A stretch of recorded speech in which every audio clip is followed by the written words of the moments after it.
बहुत सारे लोगों के प्रश्न आते हैं कि क्या स्वर्ग और नरक है या कोई अंधविश्वास है। तो आज इसी पे चर्चा करेंगे। मैं ज्योति शंकर शर्मा पुराणाचार्य। आइए आज इसी विषय पे हम चर्चा करें। किसी भी धर्म, पंथ, मजहब, रिलीजन कोई भी हो, उसका आधार उनके ग्रंथ होते हैं और जो उस धर्म को मान रहे हैं उनको उनके ग्रंथों के अनुसार चलना होता है। तो सनातन धर्म सृष्टि के पहले का बताया गया है, क्योंकि कहा है कि वेद प्रणीतो धर्म है धर्मस्य विपर्य है, वेदो नारायण साक्षात स्वयं भूरिति सुश्रुम। अर्थात भगवान नारायण की श्वासों से वेद प्रकट हुए हैं, अर्थात उनकी वाणी से वेद प्रकट हुए हैं।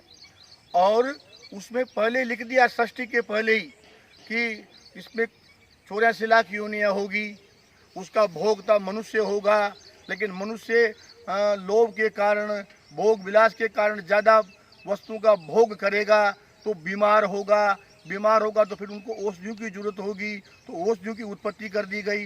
ये सब व्यवस्थाएं वेदों में हैं। तो उसी में ये भी लिखा कि मनुष्य पशुवत जीवन न जीवे, क्योंकि 84 लाख योनियाँ हैं वो पशु संज्ञक है, जीव संज्ञक योनियाँ हैं, उसमें मनुष्य भी जीव संज्ञक है। लेकिन ईश्वर ने मनुष्य को बुद्धि दी है और वो बुद्धि इसलिए दी गई है कि कौन सा कार्य अच्छा है, कौन सा बुरा है, और उसी के अनुसार स्वर्ग और नरक का विधान भी शास्त्रों में दिया है। वेदों में तो है ही, लेकिन पद्म पुराण, गरुड़ पुराण, ब्रह्म वैवर्त पुराण, अग्नि पुराण, सभी में स्वर्ग नरक का वर्णन है। बहुत से लोग ऐसा कहते हैं कि अत्र स्वर्ग है, अत्र नरक है, यही स्वर्ग है, यही नरक है, लेकिन ऐसा नहीं है। क्योंकि हमारे शास्त्र कह रहे हैं, सनातन धर्म की व्यवस्था कह रही है कि स्वर्ग और नरक होता है। सुमेरु पर्वत जो है उसकी शिखा पर, चोटी पर ब्रह्मलोक या ब्रह्मलोक निवास है। दक्षिण तलहटी में नरक, इसलिए दक्षिण में हम शुभ नहीं मानते हैं क्योंकि इधर नरक है। ऐसे ही स्वर्ग का भी, सुमेरु की तलहटी में स्वर्ग का भी वर्णन माना गया है। तो जो व्यक्ति बुरे कर्म करते हैं, हमेशा लोगों को, गरीबों की हाय लेने वाले, बात बात पे लड़ाई झगड़ा करने वाले, दूसरों की प्रॉपर्टी को, धन संपदा को हड़प करने वाले, जो धर्म के चिन्ह हैं जैसे संत, ब्राह्मण, गो, कन्या, स्त्री, इनका मारते हैं, या अन्य किसी भी गरीब निर्धन व्यक्ति को मारते हैं, उसको शोषित करते हैं, प्रताड़ित करते हैं, या किसी ने धर्मशालाएं बनवाई उसको तोड़ते हैं, किसी ने बावड़ी कुआं खुदवाया उसको भरते हैं, किसी ने रोड बनवाया, अच्छा मार्ग बनाया, उस पर कांटे डालते हैं, या इस तरह के अनेक प्रकार की घोर यातनाएं हैं जिनकी हम वर्णन नहीं कर सकते। इस प्रकार के दुष्कर्म करने वाले, पाप कर्म करने वाले, दूसरों की स्त्री पर गलत दृष्टि डालने वाले, ये सब लोग जो है नरक लोक में जाते हैं और मरने के बाद यमराज के दूत उसको लेके जाते हैं। ये हिंदू संस्कृति की व्यवस्था कर रही है।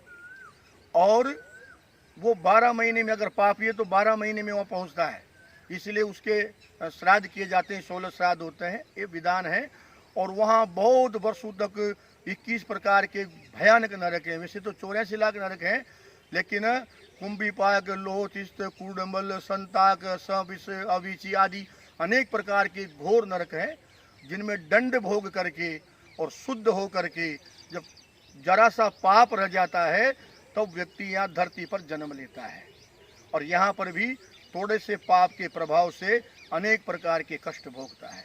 ऐसे ही स्वर्ग, जो व्यक्ति पुण्य करते हैं, भजन करते हैं, धर्मशालाएं बनवाते हैं, सुंदर मार्ग बनवाते हैं, परोपकार करते हैं, मंदिर बनाते हैं, गायों को चारा डालते हैं, संत, गो, ब्राह्मण, अतिथि, समाज, अपना परिवार, भाई बंद, कुटुंब, कबीला, सब लोगों का आतिथ्य सत्कार करते हैं, ये सब लोग स्वर्ग के अधिकारी होते हैं।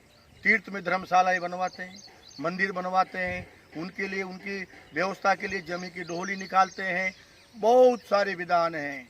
या आराधना करते हैं, गायत्री का मंत्र जाप करते हैं, शिव मंत्र जाप करते हैं, वेदों के और भी मंत्र हैं उनका जाप करते हैं, या ओंकार शब्द का मंत्र जाप करते हैं, तो ये लोग स्वर्ग में जाते हैं। लेकिन इनके लिए विधान आया है कि इनके प्राण सहजता से निकलते हैं, अर्थात इनको तकलीफ नहीं होती, नॉर्मल मृत्यु, बिल्कुल बहुत सहज, और सीधे विमान में बैठ करके और सीधा स्वर्ग लोक को गमन करते हैं, स्वर्ग लोक की तरफ प्रस्थान करते हैं, जहाँ देवता भी उनका स्वागत करते हैं कि धन्य है पुरुष जिसने मृत्यु लोक में जा करके और पुण्य किया और स्वर्ग लोक को प्राप्त किया।